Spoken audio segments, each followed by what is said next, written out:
Franz Chopia bashkë me 8 të tjerë kanë dalë sot para gjykatës së krimeve të rënda të Brukselit, ku do të gjykohen për vrasjen e Erdit Spahiut, i cili u qellua për vdekje në mes të ditës në Saint-Jean, Molenbeek. Jam shqiptar dhe agent imobiliar, u shpreh Chopia. Media belge Le Soir shkruan se Chopia njihet shumë përtej këtyre mureve.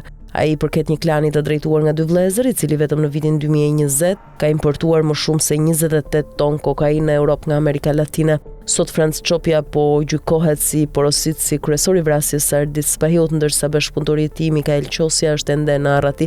Në kohën e ngjarjeve të dy jetonin në Dubai, duke përdorur identitete të shumta për të menaxhuar aktivitetet e tyre larg vëmendjes së autoriteteve. Klani i tyre kishte investuar masivisht në pasuritë paluajtshme në Tiranë dhe Elbasan, duke bler apartamente, ndërtesa, bare e restorante, me synimin për të pastruar paratë dhe për të paraqitur si investitor të domosdoshëm për zhvillimin rajonal. Në sallën e gjyqit një i akuzuar tërheq të gjithë vëmendjen, Franz Chopia, rreth të 30-tave, përballë jurisë 6 gra e 6 burra.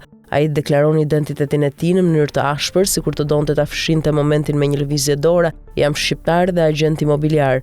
Chopia lidhet me një klan të drejtuar nga dy vëllezër, të cilët vetëm gjatë vitit 2020 kanë importuar më shumë se 28 ton kokainë në Europë nga Amerika Latine. Presidenti i gjykatës krimeve të rënda të Brukselit ka vendosur as ndarjen e çështjes as shtyrjen e procesit. Gjyqi do të zhvillohet sipas planit. Janë 9 persona që gjykohen për një nga narkovrasjet e para në Belgjik me përmasa ndërkombëtare, por vetëm 5 prej tyre janë fizikisht pranishëm në bankën e të akuzuarve në sallën e madhe të drejtësisë në Bruksel. Endrit Sadedini mungon. Klienti im është plotësisht i pamundur të jetë i pranishëm në Bruksel, pasi ndodhet i paraburgosur në Shqipëri që nga 19 shkurti, deklaroi avokati i tij përpara gjykatës. Ai kërkoi që dosja e klientit të ndahej nga të tjerat dhe të shqyrtohej më vonë, duke përmendur forcë madhore.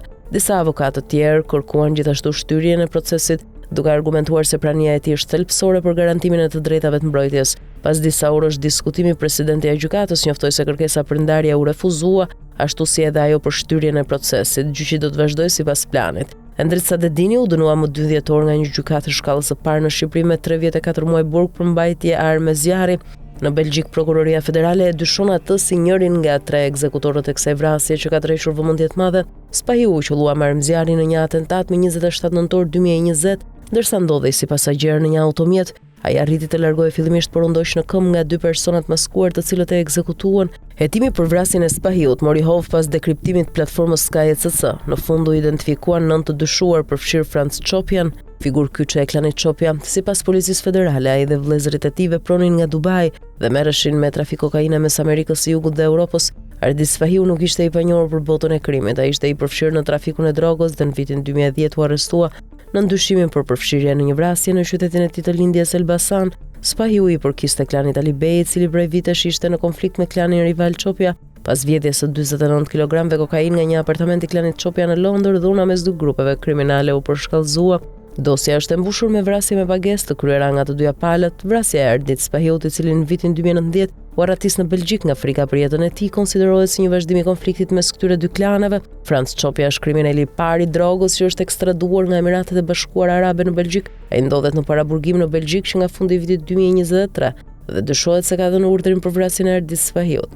Juria e procesit u përzgjof të hënën. Sot procesi nisi zyrtarisht me leximin e akt akuzës, e cila përbëhet nga plot 204 faqe.